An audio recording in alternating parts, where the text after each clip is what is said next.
తమ అధికారం కోసం, అధికారాన్ని నిలబెట్టుకోవడం కోసం జగన్మోహన్ రెడ్డి గారిని రాజకీయంగా అణగదొక్కడం కోసం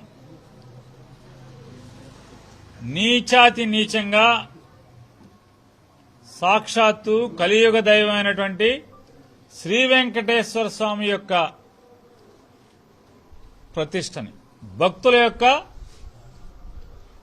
అపారమైనటువంటి విశ్వాసాన్ని మంట కలపటానికి కూడా ప్రపంచవ్యాప్తంగా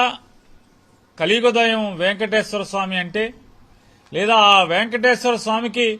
నివేదన చేసినటువంటి చిన్న మెతుకైనా సరే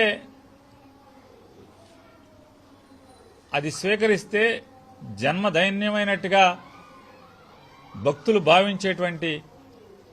తిరుమల తిరుపతి యొక్క స్వామివారి ప్రసాదం. అంటే వారు ప్రణాళికలు ఎన్నికల్లో గెలిచిన రోజు నుంచి కూడా జగన్మోహన్ రెడ్డి గారిని అణగదొక్కాలంటే, జగన్మోహన్ రెడ్డి గారిని ప్రజల్లో లేవకుండా తొక్కేయాలంటే, అయితే హైందవ మతం, ఆ హైందవ మతంలో శ్రీ వెంకటేశ్వర స్వామి వారి యొక్క పేరును అడ్డం పెట్టుకు తొక్కాలనేటువంటి ప్రణాళికల్ని ఎన్నిక గెలిచిన రోజు నుంచే వాళ్ళు ప్రారంభించినటువంటి పరిస్థితులు మనకి మొత్తం ఇవాళ వెనక్కి తిరిగి చూసుకుంటే అవగతం అవుతున్నాయి. నారా చంద్రబాబు నాయుడు గారు ముఖ్యమంత్రిగా 4వ తారీఖున,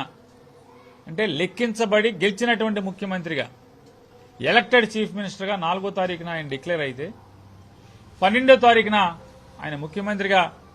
ప్రమాణ స్వీకారం చేస్తే, జూన్ 12వ తారీఖున 2024న, దానికి ముందే